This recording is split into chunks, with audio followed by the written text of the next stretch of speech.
Now we will see some commonly use source document. सामान्यतः प्रयोग में आने वाले कुछ मूल प्रलेखों को आप देखते हैं। पहला मूल प्रलेख है cash memo. Cash memo, as the name indicate, is used during the cash sales. Whenever buying and selling is done on cash basis, then cash memo is used. For example, if you are going to a shop and buying some goods and giving some cash, then the receipt you get from the shopkeeper is known as cash memo. जब भी आप किसी दुकान पे जाते हैं, कुछ goods खरीदते हैं और बदले में आप उनको नगद देते हैं, तो जो रिसिप्ट और रसीद आपको मिली है वो क्या कहलाएगी? कैश मेमो कहलाएगी। नेक्स्ट इज़ इनवॉइस और bill. Bill is used during the credit sale.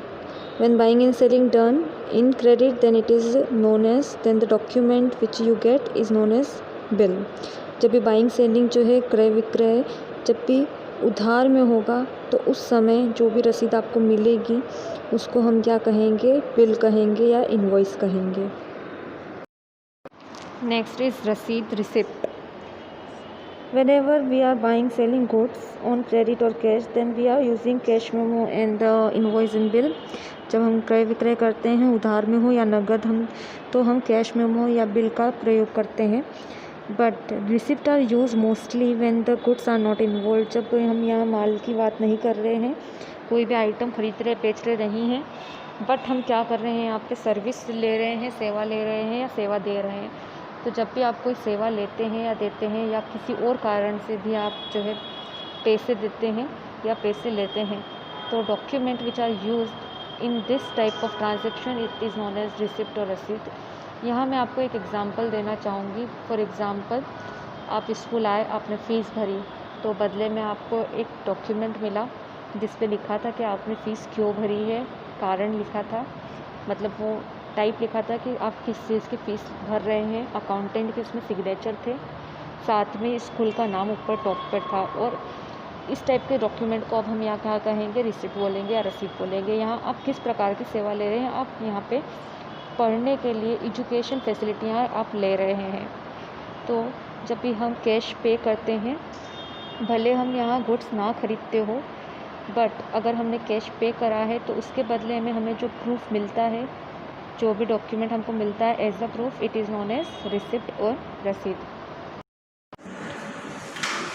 When a business return goods to the supplier, then he prepare a note which is known as debit note. Debit note is prepared by the business to inform the seller that his account is debited.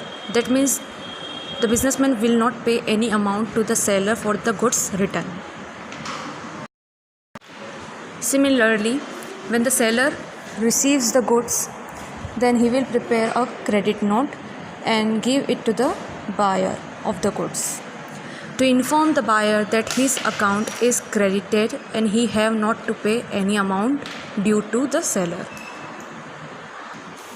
Both debit note and credit note contains all the information about the goods returned, amount thereof, and the contact information of both buyer and seller, signature of both the parties.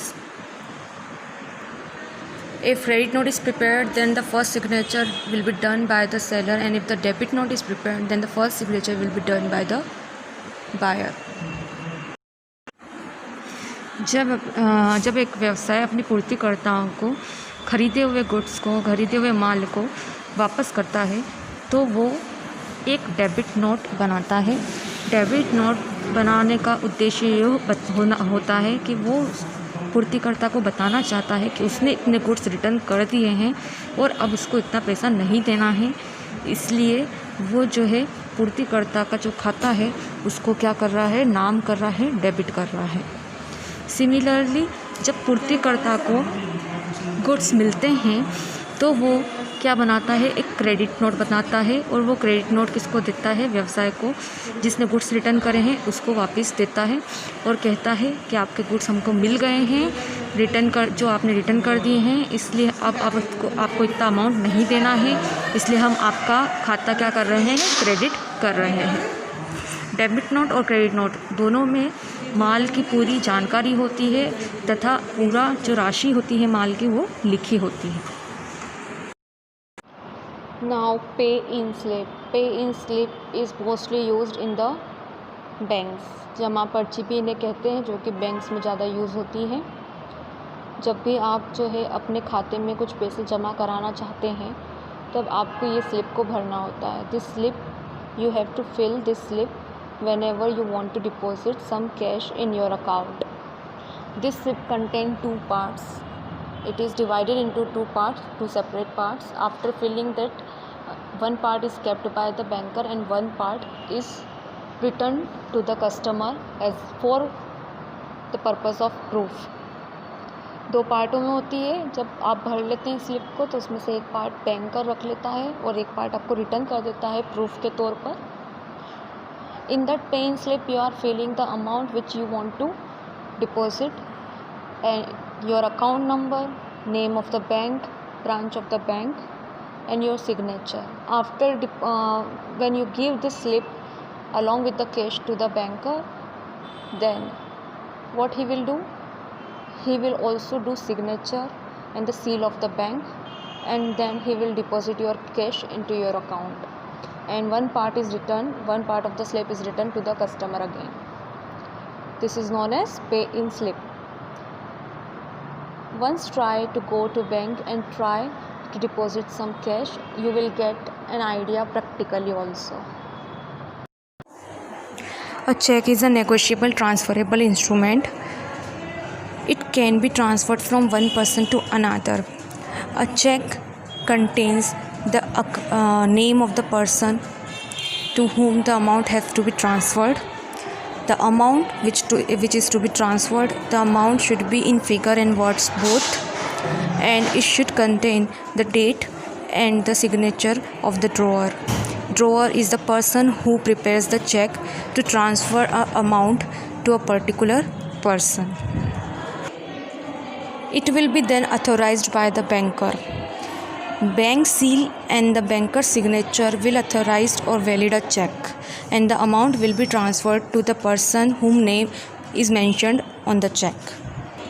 Check एक transferable instrument है, एक ऐसा document है जिसको हम एक person से दूसरे पर्सन को क्या कर सकते हैं, ट्रांसफ़र कर सकते हैं, हस्तांतरित कर सकते हैं। चेक के ऊपर जो है उस इंसान का या उस खाते का नाम होता है जिसमें क्या करना है, पैसे डाले जाना है, मनी को जो है ट्रांसफ़र करना है। उसके अंदर राशि लिखी होती है कि कितना पैसा किसी के खाते में डालना है। बोथ फिगर में भी होती है और वर्ड शब्दों में भी उसको लिखा जाता है। एक चेक पर दिनांक होना अति आवश्यक है। दिनांक के साथ साथ उस पे जो है बनाने वाले के जो है सिग्नेचर होना भी बहुत इम्पोर्टेंट है।